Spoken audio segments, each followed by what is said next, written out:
Hey guys, it's Hink here. So I have a very important one today, and it's going to be how to basically wise up and avoid scams. Guys, this whole like penis enlargement community sphere in general, it is just wrought with scams and people that are preying on men's insecurities and like every hope they have. And in some cases, like bleeding these guys dry of money. And personally, I think there's a special place in hell reserved for these scammers that know that what they're saying is a scam and then they're selling it anyways. We're going to talk about basically some of the common scams and then the pitfalls that you can recognize and you can avoid them so you can be informed consumers and not be victim to this fuckery. And guys, just before we start, it is important to know that penis enlargement is real. There's countless published literature papers that you can go onto PubMed and literally type in penis enlargement or non-surgical penis enlargement, and there will be many different papers that come up that you can research that prove that it is possible to actually enlarge the size of your penis in both length and girth. So we need to get that out of the way, that it's not that it doesn't work, it's that certain things do not work. And I do think that we are potentially on the cusp of some like cutting edge research going on. There's things that are like, everybody's trying to build upon and find the next best thing. There's things like PRP, or excuse me, the platelet rich plasma injections into the penis, which in my opinion don't really work, but it is science that is being applied and people are using it, running trials, and some of it looks more promising than others, but there is data coming out. I'm not just trying to like poo-poo all of this like new data just because I'm an old man like, yelling at the clouds telling these goddamn kids to get off my lawn, but I'm tired of guys getting taken advantage of. So guys, what are some things that I guarantee you will never work? Any of those, one simple trick. If you're ever on one of those corn websites and in the corner you see an ad and it's like one simple trick, doctors hate this guy, buy this one gummy, and it's like, oh, and it's like, none of that stuff. I guarantee you it is not going to work. I guarantee you you are going to lose your money, whether it says money back guarantee or any of that. It is a scam. Honestly, guys, pretty much anything oral that you are going to consume is not going to directly increase the size of your penis. Now, that being said, things like Viagra, for example, okay, it's going to maximize your erection quality, so you will fill out more of your natural potential. Would you potentially have a larger penis than normal? Yes, absolutely. But is it actually enlarging your actual penile tissue? No. There is an important discrepancy that we need to bring about. And guys, please use some common freaking sense, guys.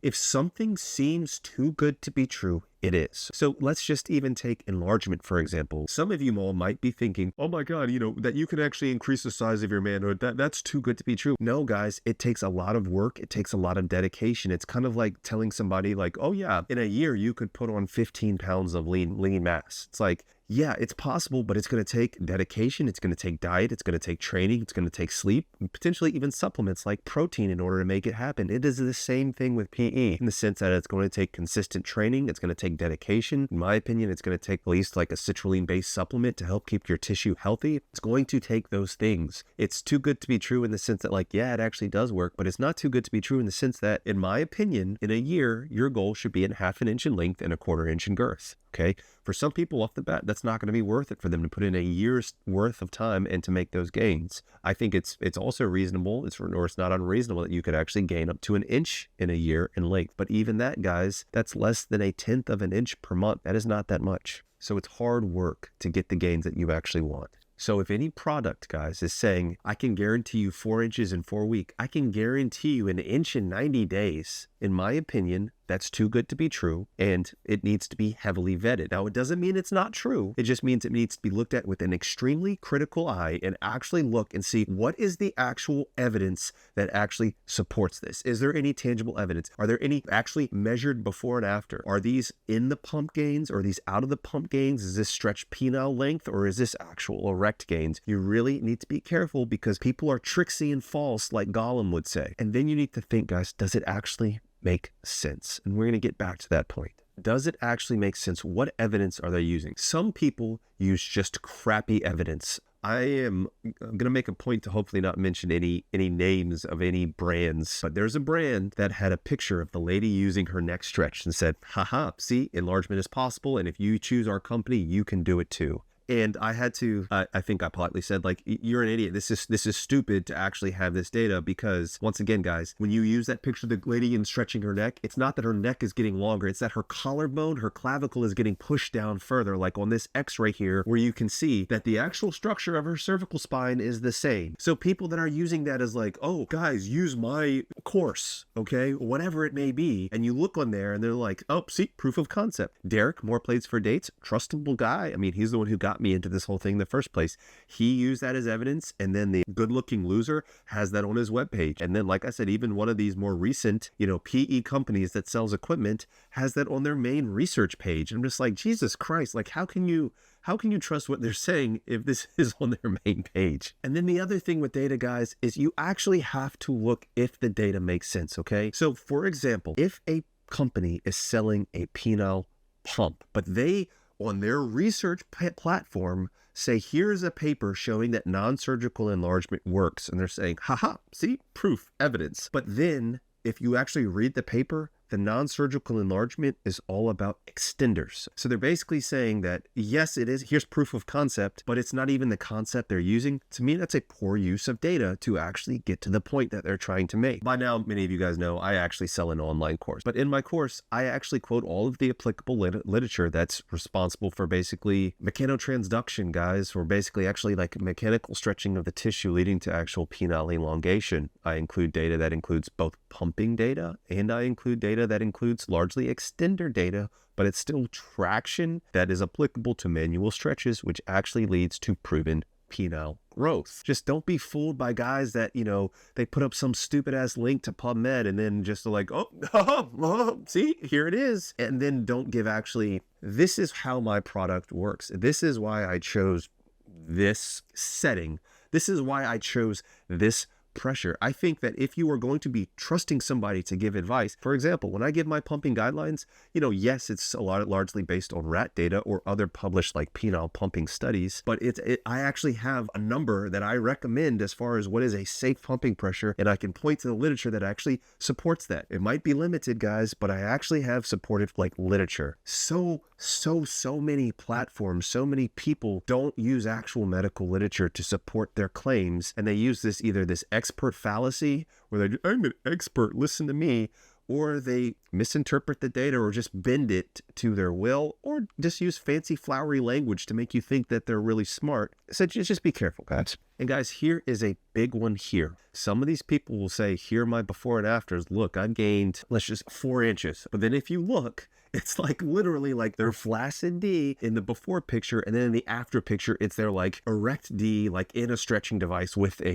ring in place, okay? And guys, I'm being a little facetious. You really have to be careful, guys. Or what also drives me insane, and this is me just old man rant yelling at the clouds, is a lot of these PE companies that sell, I get it, okay? You can't just put like a bunch of like a huge not safe for work gallery, but all of these people claim, here's my client one, here are his data points, and you can see how he gained X amount in this time period. It's like, where is the proof? It drives me crazy. I'm not going to go all like fully unhinged hot take Hink here, but it just drives me crazy that people can't just provide like a decent before and after with measurements to say, this is where I started, this is where I am now, this is what I did. That's what I did, guys. And, Lord knows how many hundreds of thousands of men have seen my D, but it's not that hard to actually provide photo evidence. I talked to Dr. Brandeis about him and his P-Long trial. And, he assured me that on fallow boards, there's going to be guys proving this concept, and maybe there will be, and this video will age like milk. But still, I have yet to see that. I have yet to see any of these guys make these exorbitant claims of an inch in 6 months, or, 1.3 inches in 3 months of actual data showing that, actually demonstrating that. But yet these guys believe it because, here's a data point. How hard is it to put data points onto a graph, onto a linear graph? It's just not that hard. But you just need to be careful with people manipulating their before and afters and say like, oh, here's an unenhanced picture and there's no constriction ring in place. And then they're like, oh, now look at these girth changes. And then they have their Jimmy with a constriction device on. Even when you're talking about just using a constriction ring, if you apply a constriction ring to an erect phallus, it is going to start accumulating edema. So if you leave that in place, let's say 5 minutes, you are going to have noticeably thicker girth than when you just put it on there. So you could easily manipulate a before and after just by putting on a constriction ring and leaving it there long enough to develop a little bit of sub-Q edema. Even if you're saying, here's a before with a C-ring and here's an after with the C-ring, guys, they're both a C-ring in the same position, that could be easily manipulated, guys. For a lot of these techniques, you get more prone to sub-Q edema. So let's say you pump for a little bit and then put on a constriction ring and you're like, oh, look at these girth differences. It's just so incredibly easy to manipulate. That's fine if you want to have, like, here's an enhanced picture with a constriction ring, but you should also have an unenhanced picture without any kind of constriction rings, not fresh out of the pump, not with any kind of additional, I don't know, manipulation. And I'm not even trying to be the D police here, guys, but you just have to be smart when you're looking and actually analyzing this and saying, does this make sense? Or people that don't show their entire jimmy, and so you can't see how far they actually pressing the ruler into the pelvis. Is this truly gains, or is this just pushing the ruler in further? And guys, you need to be careful with trends as well, okay? Everybody is looking for the next latest and greatest thing, and unfortunately everybody is looking to profit from the latest and greatest thing based on at least like getting bigger in r/Hink. You know, there's just these cycles of trends. First it was like PRP and everybody, oh my god, PRP, this is the truth, this is the game changer. And then so far it hasn't panned out, okay? I know of honestly nobody personally that has actually had significant permanent erectile length or girth changes from the P-shot, period. And I actually know at least 5 guys personally that have had it done. Not saying it doesn't work, but I'm also saying I don't think it's the height. Then everybody was on heat. Heat. Oh my God. Heat. Is there actually some science behind why heat could potentially benefit? Yes, I made a whole video about it, but I don't think it's this revolutionary, oh my God, this is going to be the holy grail. This is what's going to take you to get an inch in 3 months. And now everybody's on this vibration, wave. Okay, I guess pun intended. Could it pan out? Absolutely. But we don't have the data yet. There's one guy documenting his journey and everybody is losing their freaking minds about this and saying it's the truth. It's going to upend the entire PE industry and making all of these bold claims. Maybe it will, guys, but can we just hold our horses and actually see if it pans out? So just don't be so quick to jump on trends. And now you guys got my asthma flaring up. And finally, guys, you need to pay attention to financial disclosures. Whatever, I'm not trying to go back, throw some more stones or cast some more rocks, but especially on these different like forums and platforms like Getting Bigger and stuff. I'm so tired of guys getting taken advantage and getting their insecurities preyed on, whether it be hair loss supplements or whether it be penis enlargement pills or, this one simple trick, turkesterone to put on muscle naturally, like whatever it may be. Please just be smart out there. Use your brains. Don't get got. I love you. I seriously, guys, you're the best. I really appreciate all you all out there, especially your kind words. Let me know what you guys think about the scams out there. Am I just overreacting maybe? But yeah, let me know, guys. Anyways, remember, there's nothing wrong with self-improvement, but you are enough just as you are. All right, guys, peace and love. Guys, if you're still waiting, obviously I did wait to the end of this video because I didn't want to make a video about scams and then be promoting all of my crap. So I saved it to the end. Of course, my enlargement course, my hard flaccid course, all the links to all this stuff, guys, is in the description. And of course, if you want to support Callie, links are in the description as well to do that. He's my editor that makes all of this happen. So till the next one, peace and love. Dr. Hink got the plug on the health, yeah. Got you thinking about your wealth, yeah. In his office, no stealth, yeah.